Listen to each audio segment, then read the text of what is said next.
balance between the protection of data and the effectiveness of the application, and whether we're willing or looking into a potential change into those rules. This would be a question for Johannes. Johannes,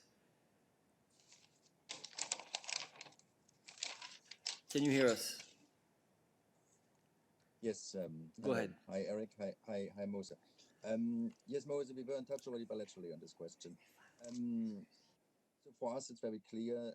Tracing apps have to be used voluntary. This is a fundamental principle for us. The president said it, Executive Vice President Vestager said it, Commissioner said it, Commissioner Breton, Reinders.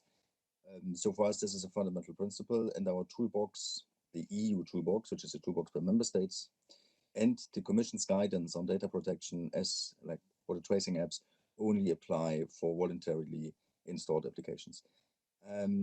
You're right, the more people use these apps, the more they work. So it's important that we convince a high proportion of the population, as you rightly say, to use the apps. We want to do that, or we believe the European way is to convince people that they can trust these applications. This is why they need to respect the framework which we set out for these apps, and this is why discussions with member states continue in the eHealth network several times a week on this, not only for data protection, also for interoperability and for cybersecurity and other aspects.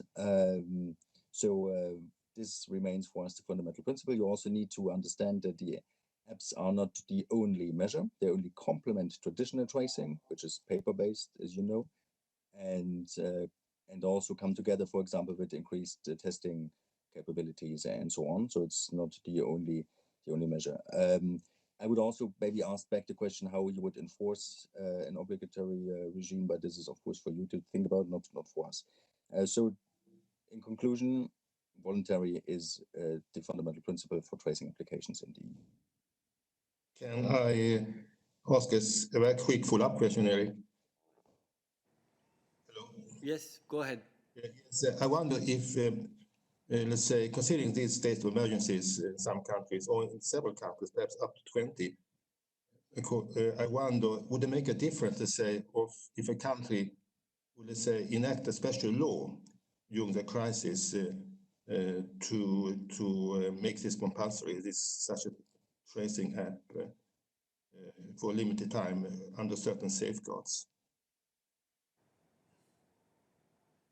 This is not really a question for Johannes, I believe. Yeah.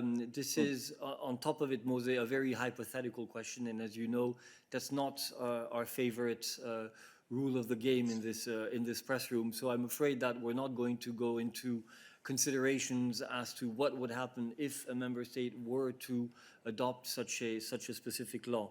I'm sorry about that. You can, I'm sure yourself, try to extrapolate what the consequences would be, but we're not going to get into that here in the press room. So I see 4 hands raised. I just want to check whether they are for Johannes on the tracing app, or ask you, if it's not the case, to unraise your hand. Okay, thank you very much. This is starting to work very well. So the next person, I don't see any other questions for, yes, Daniel. No, okay. Daniel, is your question for Johannes?